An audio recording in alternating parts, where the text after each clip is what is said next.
Shalom Abracha, que Hachem vous protège, vous donne la santé et la joie. On a besoin de se renforcer dans la émouna des tzadikim. Parce que les tzadikim,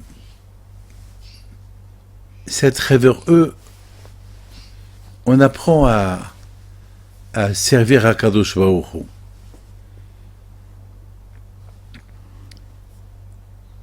Beaucoup de fois, je voyais mon père. Il allume les veilleuses de tzadikim, il parle avec eux.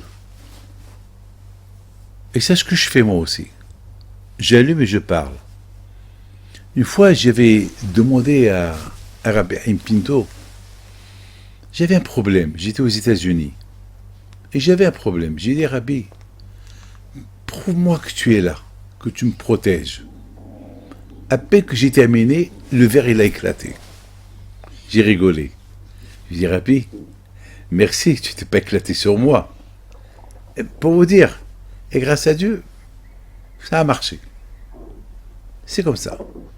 Alors, j'ai un de nos amis qui habite au Canada, à Montréal, que le bon Dieu le protège, c'est quelqu'un extraordinaire, il a beaucoup d'amour des tzadikim, et il est parti à la Hiloula de Rabbi Haim Pinto. À l'époque où il y avait le corona, et c'était dur d'avoir les papiers, tout ça.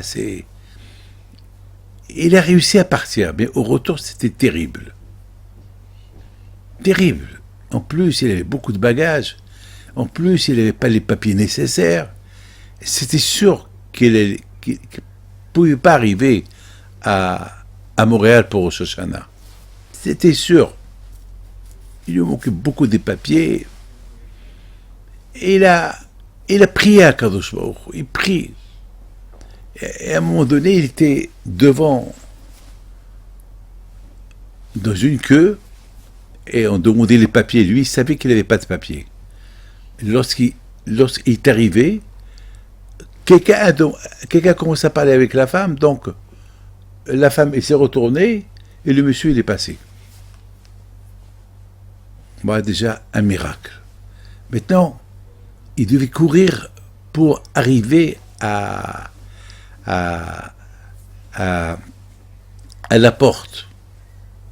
La porte. Il appelle Rabbi Haim Pinto parce qu'il était en retard. Et c'était vraiment avant Rosh Hashanah. Et s'il arrive, c'est pour être à Rosh Hashanah avec sa femme. Il a dit Rabbi Haim Pinto Shlom Bayit. Rabbi Haim Pinto Shlom Bayit. C'est extraordinaire. Extraordinaire. Il arrive à la porte. C'était la porte EL 26. EL c'est Elul, et 26 c'est le 26 Elul, la mort de Rabbi Haim Pinto. Il est mort le 26 Elul. Il voit EL 26. C'est inimaginable. C'est ça la Emouna. La Emouna que tu pries. Comme par exemple au Canada aussi, j'ai écouté une belle histoire de la famille Ben Simon qui était à Essaouira en été, et ils ont pèleriné en été, et voilà, la maman elle a commencé à prier pour sa fille qui s'appelle Talia. Elle prie devant tout le monde. Et après, elle a dit à Rabbi Pinto, donne-moi un signe que si Dieu veut, Talia elle va être en bonne santé. Papa. Bien sûr, les gens ils lui ont dit, il ne faut pas demander des signes. Elle a dit, non, je veux un signe. Bon. Maintenant, ils ont terminé de pèleriner le tzaddik. Maintenant, ils sont partis pour allumer les bougies. C'est au fond du cimetière. Et vous savez que à force d'allumer des bougies, il y a une couche noire sur le mur. Ils avancent, ils trouvent le nom écrit sur la couche noire de la fumée noire, Talia. C'est incroyable. Elle a demandé un signe pour Talia. Elle trouve le nom de Talia. Bah, bien sûr, c'est pas Rabbi Haim Pinto qui l'a écrit, mais pour vous dire, elle a Emouna. Il se peut qu'Hachem, il a fait ce qu'une femme, elle est venue, elle a écrit Talia. Pourquoi? Parce qu'Hachem, il savait que cette Madame Simon, elle va demander un signe, alors que je lui ai préparé le signe avant qu'elle vienne. Ça la Emouna. On est à la veille de Rosh Hashanah. On est à la veille, et on l'a bien passé grâce à Dieu. Et maintenant, on est à la veille de Kippour.